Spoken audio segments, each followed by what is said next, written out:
Hello, everybody. So, Pope Francis has visited Africa for the fifth time since he came in. This week, he has gone to the DR-Congo and South Sudan. On the 31st of January, he went to the DRC, and on the 3rd of February, he has gone to South Sudan, where he is currently, as I do this video. So what does this mean, and why is it that the Pope visited these two countries? Perhaps this is a gesture by the Pope to show solidarity to these two countries that have seen war over the years, and to perhaps bring some sense of heavenly healing on earth, that they can come together and see sense in what has been a senseless war over the years, losing millions and displacing millions as well. The wars in these two countries have disrupted not only the countries themselves, but have also contributed to the negative growth, economic growth in the East Africa region, because they are an important part of this region. South Sudan have a lot of resources. South Sudan is the home to the Nile, and the Congo, as we all know, is a potential rich country. Many people have used the term resource curse to why these countries are at war. I often tend to disagree with such argumentations, although they can make some senses.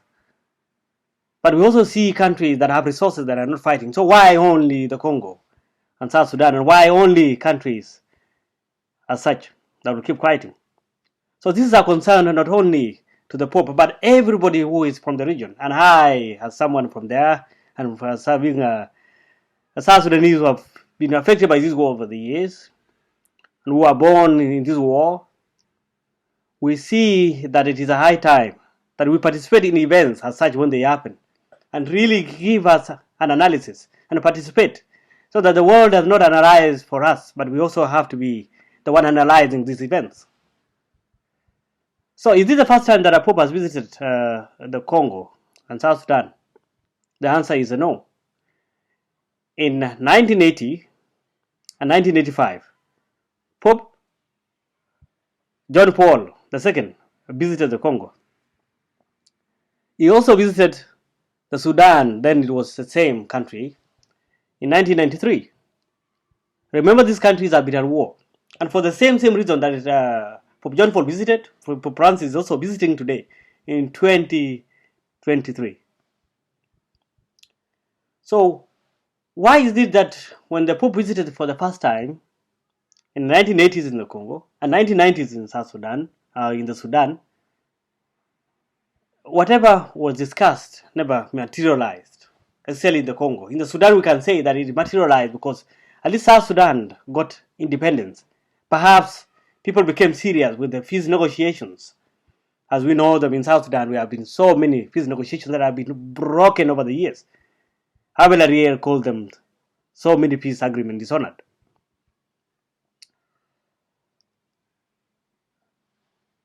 It is a concern of people who have been born in war or have lived as refugees over the years and have seen the ugliness of living as a refugee, to continue seeing a land that we have prayed for over the years being prayed for even today. One would wonder, why is it that these prayers have never been answered? Or are they being answered that others do not see them? South Sudanese in this Pope visit have walked miles to come and see the Pope in Juba. On the eve of this visit, several were killed. At least 21 people were killed in Kajo-Keji in South Sudan. So even when people express their love for us, when people want to show concern, actually people of goodwill, like the Pope, because this is what the message he carries, coming to South Sudan and tell us, hey, can you guys stop fighting? What do you gain when you fight? Destruction. So it is a concern that others have for us, but we seem not to be having. And therefore, we need to get engaged and discuss these things as they happened. So I will dwell mostly on South Sudan, because the Congo, as we know, has been at war also just like the Sudan. Since 1961, when Patrice Lumumba was killed, 17th of January to be exact.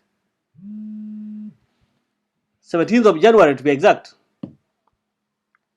In the Congo, war has continued. In the Sudan, to go back, since the eve of independence, from the time the British were leaving, in 1955, August 18th, there was the Torrid Mutiny. It has been war ever since. We know the many peace agreements that have been signed over the years and have been discussed. The latest peace agreement is the revitalized peace agreement that is being implemented now since the 2018 September. So how many peace agreements are we going to sign more? Or what other solutions, what other options do we have to ensure that at least we have peace and tranquility in that land so that people can come back home and live, especially when they are been displaced, and rebuild their lives? And those at home, those who are dying every day and suffering every day, have some sense of hope to build a life. So we will analyze the visit by the Pope using 7 points that I think could be positive points that if they are heeded, followed by the leadership, the so-called liberators who have forgotten that they were liberating the country, not to destroy it, but liberating the country so that people can have peace, tranquility, go to school, have hospitals.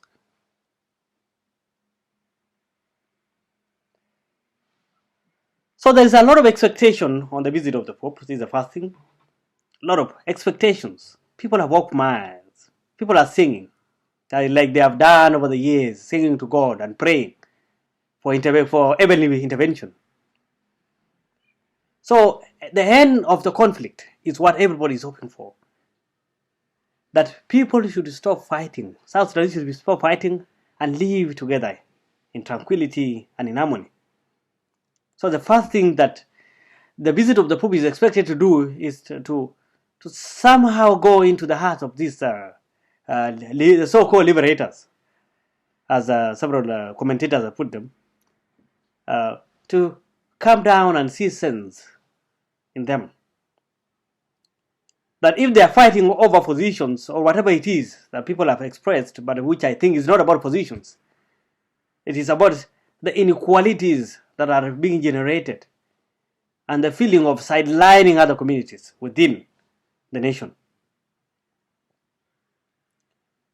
The second one, besides the end of conflict, is that of course when this conflict ends, it will bring a lasting peace. And we know that a lasting peace is a recipe to development, to economic growth, to human improvement in terms of having better well-being, right? We have seen in the Eastern Africa region, Kenya has been a good example for us, where we have had century over the years, including Uganda as well. When there is peace, there is tranquility, there is growth. So these things always go hand in hand. The opposite is when there's no peace, and then we know it is anarchy. So lasting peace is what people hope, and the normal man, the normal human being in South Sudan, the normal child, the normal mother, wish to see, so that they are able to build their lives. Even if they want to do farming, they can farm peacefully. Not thinking of when I'm going to do farming, I will be attacked in the process. So then, the IDPs in the camps hope also to come out. They have lived in the camps since 2013 in harsh conditions. They wish also to come out and continue to live their lives as normal, run their daily economic activities. Refugees also, the millions that have been displaced over the years, those who are living in camps right now, in neighboring countries and other parts of the world, wish to go back because it is everyday suffering. People do not live outside because they love to.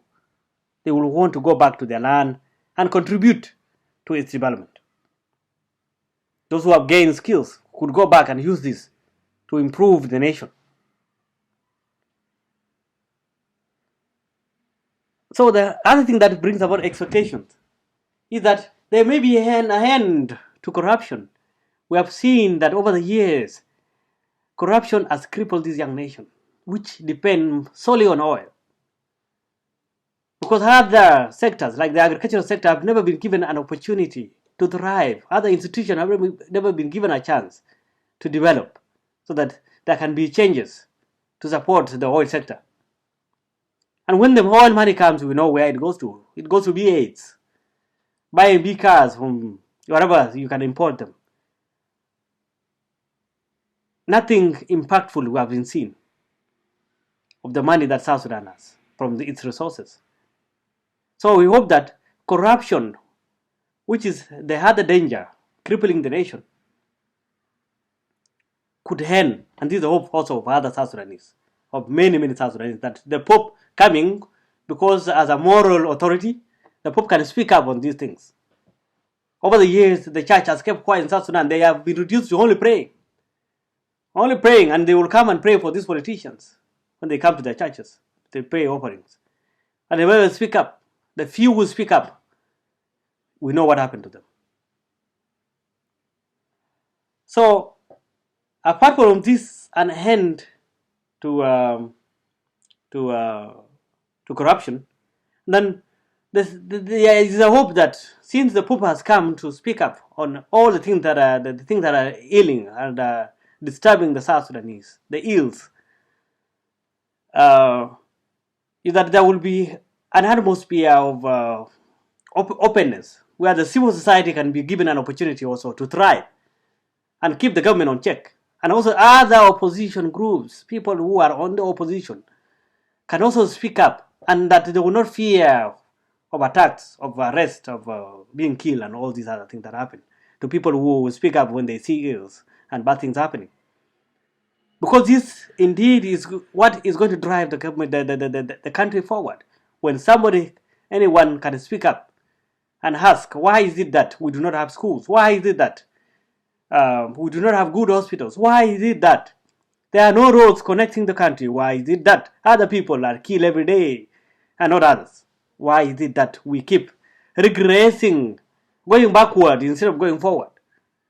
So that such healthy debates, when they are brought in public, there is an opportunity that people can come with ideas, and that will give an opportunity to brilliant leaders to take the country forward.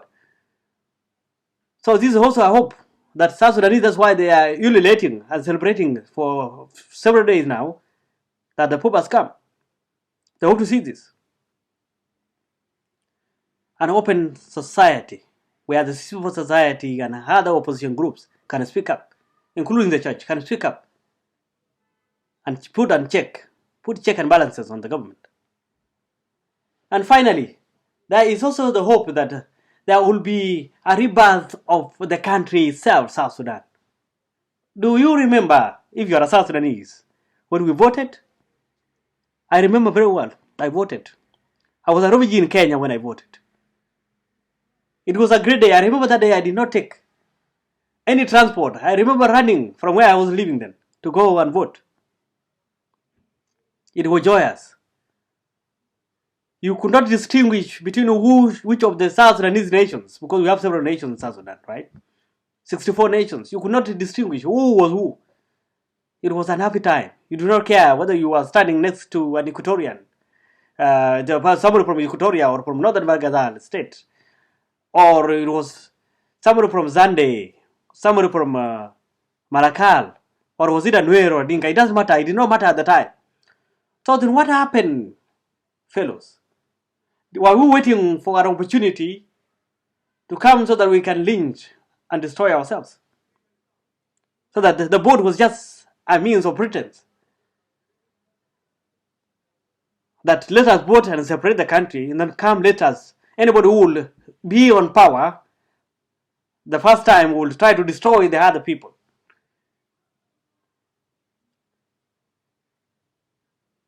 Or was it the liberator saying that, okay, we liberated the country, when we get it now we can use it as we want. Let's cause chaos and destruction.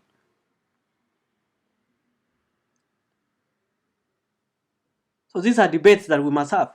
So there's a hope that the Pope going to South Sudan, from the excitement that I've seen everywhere, whether social media, everywhere, is that there will be a rebirth of South Sudan. That the little honeymoon that we had for 2 years will be back, where people were celebrating, where everybody, although you slept hungry with no food to eat, you still felt some hope for tomorrow. When I wake up, if I go and do some farming, I may have something to feed on. That if I go and tend my cows, and that I will have security from my government, and that my cows will be taken care of, because we South Sudanese love cows, right? Those who love cows. And for the farming community, when I farm my land, get a nice produce, that I can sell it. My groundnuts, as we know them. My lalobes, as we know them. There will be no destruction of my life. So hopefully that this visit will change the heart and hearts of the South Sudanese leaders who are there now. Because I don't say it's everybody who is like this. But the few who have hardened their hearts will change and realize that there's no need for this anymore. It is the 21st century. People are focused on development and human improvement, right? Well-being.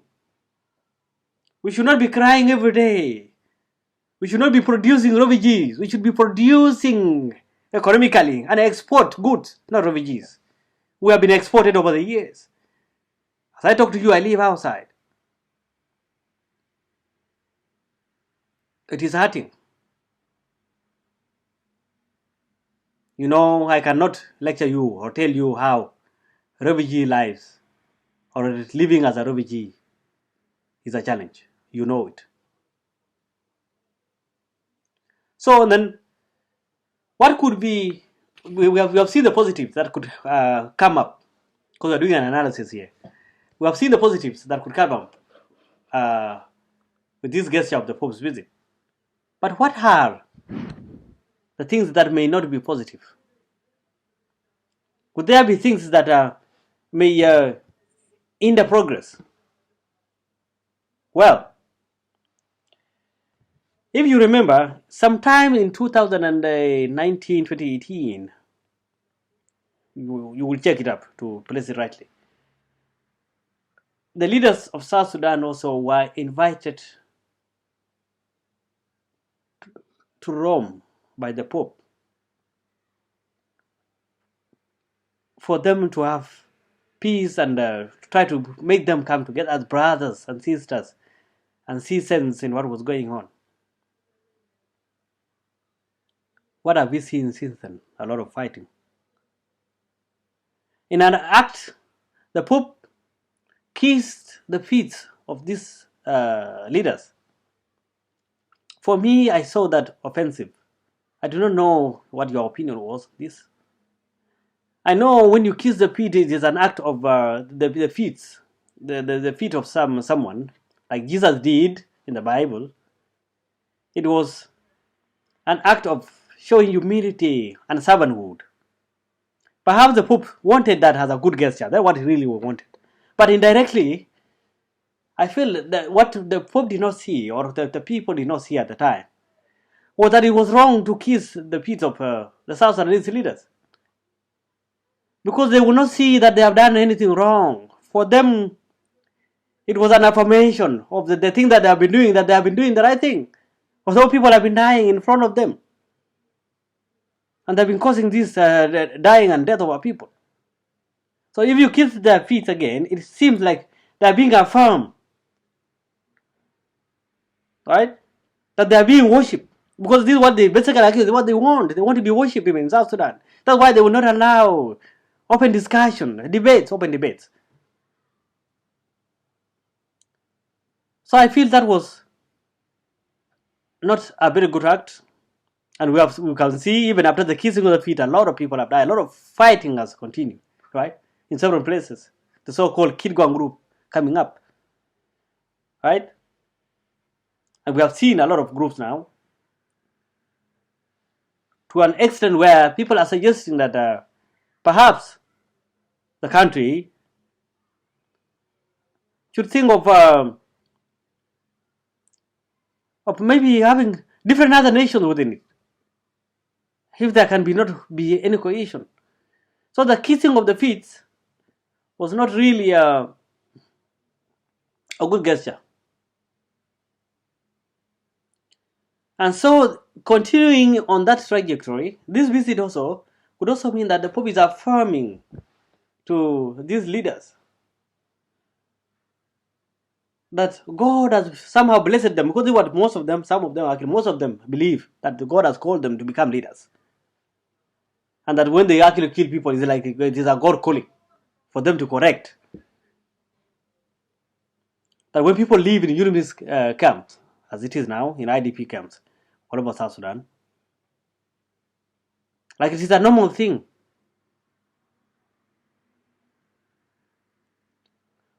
So this could be some sense of affirmation that I've come to visit you. I see that you are doing good. Continue with what you are doing as leaders. Perhaps they should be called out. And the Pope said that I want, or we wish that you could change power. I mean, these are things that the opposition and the civil society would be speaking upon, and not necessarily the Pope. But I'm just trying to see what could be the other side of the story, right?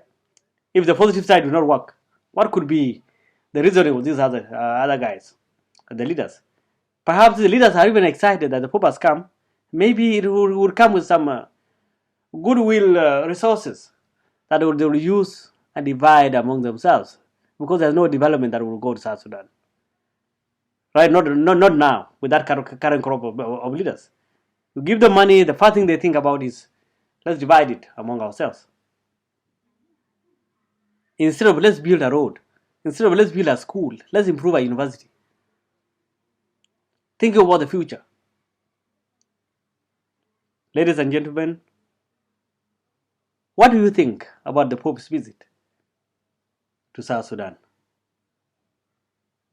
Would this be a earthly justice to an heavenly intervention?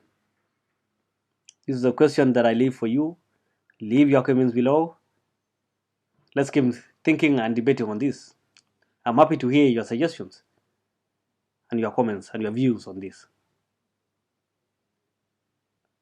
because it is high time that things change. It is high time that real liberation and peace come to South Sudan. It's a good gesture that the Pope came. We hope the positive side that I discussed earlier will be the one that will be seen, and not the negative side. Thank you very much.